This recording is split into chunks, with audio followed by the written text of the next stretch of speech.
Midnight birthday celebration করলো husband. এটা first part, second part দেখার জন্য আমার নেক্সট ব্লগ তোমাদের দেখতে হবে, তার জন্য চ্যানেলটাকে সাবস্ক্রাইব করতে হবে। Happy birthday to you. তুই ভুলে গেছিলিস? আমি সত্যিই ভুলে গেছিলাম, আমার বার্থডে আমি ভুলে গেছিলাম।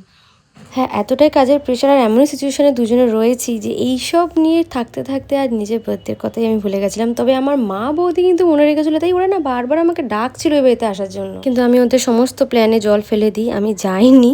বাট আমার বার্থডে সেলিব্রেশন ওই মনে রেখে রাত্রিবেলায় কেক এনেছিল, অ্যান্ড এই প্রথমবার ও আমাকে সারপ্রাইজ দিল, যেটা সাকসেসফুল সারপ্রাইজ হয়েছে, কারণ কোনোবারই পেটে কথা রাখতে পারে না। পরের দিন ঘুম থেকে একটু বেলা করেই উঠেছিলাম, ভালো মতো ঘুমিয়েছিলাম, কারণ খুব টায়ার্ড ছিলাম, তো আমার ঘুমের খুব দরকার ছিল। তারপরে অনেকক্ষণ শুয়ে শুয়ে গান শুনেছি, তারপরে স্নান করার পালা ছিল। স্নান টান করে ভেবেছিলাম মন্দিরে যাবো, ওর জন্যই অপেক্ষা করছিলাম। তো আমি স্নান টান করে রেডি হয়ে নিয়েছি, এবার মন্দির যাওয়ার পালা। বড় হওয়ার সাথে সাথে এই দিনগুলোর এক্সাইটমেন্টও চলে যায়। এখন বুঝতে পারি মা বাবারা কেন বার্থডে নিয়ে বেশি এক্সাইটেড থাকতো না। আর আমার মা বাবা তো বড় সড়ো লিজেন্ড, ওরা তো নিজের বার্থডে ডেটই জানে না। এনিওয়ে, আমি তো পুরোপুরি রেডি। এবার আমি যাব খাটু শ্যাম বাবার মন্দিরে, আর ওখানে গিয়ে মন দিয়ে পুজো দেবো। আর আমি একদম টাইমে গেছিলাম, আমি গেছি আর আরতি শুরু হয়েছে শ্যাম বাবার। আর তারপরে শ্যাম বাবার আরতির পরে শুরু হয়ে গেছিল হনুমানজির আরতি। পুরো হনুমান চালিসা পড়েছি। আমার না বেশ ভালো লাগে মন্দিরে যখন হনুমান চালিসা প্লে হয়, সবার সাথে একসাথে চিলে চিলে হনুমান চালিসা পড়ার মজাই আলাদা। আর মন্দিরে যাওয়াটা বেশি ইম্পর্টেন্ট বার্থডের দিন, কারণ এই দিনটা কিন্তু গিফট পাওয়ার দিন। মা বাবা পরিবারের লোকেদের সাথে সাথে ভগবানেরও দায়িত্ব আছে তোমাদেরকে গিফট দেওয়ার। তো তোমার মন দিয়ে চাইলে ভগবান অবশ্যই তোমাদের গিফট দেবে। তবে এটা আমার একটু বাচ্চাপানা, মানে বাচ্চা বাচ্চা থিঙ্কিং। এটার উপরে কেউ আবার জাজ করতে এসো না, এটা আমার মনের কথা। আমি ভগবানের সাথে আমার সম্পর্কটা অন্যরকম ভাবে দেখি। যেমন দুঃখ খুশির সময় ভগবানকে ডেকে ভগবানের সাথে মনের কথা শেয়ার করি, তেমনি আমার রাগ হলেও আমি ভগবানের সাথে কথা বলি, ঠিক যেরকম মা বাবার সাথে রাগ হলে কথা হয় ওরকম। বিষয়টা যেহেতু একটু সেন্সিটিভ, আমি জানি অনেকেই জাজ করে ফেলে খুব সহজে, তাই আমি সবাইকে অনুরোধ করবো প্লিজ জাজ করো না। আমি কিন্তু মন খুলেই ভগবানের সাথে কথা বলি, আমি এরকমই। ঘুষুরি শ্যাম বাবা মন্দিরের পাশেই মিওমোড়ের একটা শপ আছে, তাই বাড়ি আসার পথে মিওমোড় থেকে দুটো ভেজ প্যাটিস কিনে এনেছিলাম, আর ওটাই খেতে খেতে আমি 4 more শর্টস দেখছিলাম। আজকে আমার ব্লগ করার ইচ্ছা ছিলই না, বাট আমি জোর জবরদস্তি ব্লগ করলাম যে তোমাদের সাথে কিছুটা শেয়ার করতে পারি, নইলে আমি সারাটা দিন ঘুমিয়ে কাটাতাম। আমার বার্থডে ব্লগে সেকেন্ড পার্ট খুব তাড়াতাড়ি আসবে, কারণ আমার বার্থডে সেলিব্রেশন এখনো শেষ হয়নি, এরপরও কন্টিনিউ চলেছে। তার জন্য চ্যানেলটাকে সাবস্ক্রাইব করতে হবে। আর আমার এখনো অবধি ডান্সের ভিডিও যারা এখনই, তারা প্লিজ আমার চ্যানেলে যাও, ইউটিউবে সার্চ করো মৌসুমী গায়ন ডান্স, আমার চ্যানেল তোমরা পেয়ে যাবে। ওখানে গিয়ে কিন্তু আমার ডান্স ভিডিও দেখে নিতে পারো। পরপর আমি 2টো ভিডিও ছেড়েছি ডান্সে। অ্যান্ড তোমাদের আজকে ভিডিওটা কেমন লাগলো অবশ্যই কমেন্ট বক্সে জানাবে। ভালো লাগলে লাইক শেয়ার কমেন্ট সাবস্ক্রাইব করতে ভুলবে না, ফেসবুকে ফলো করে দেবে। টাটা।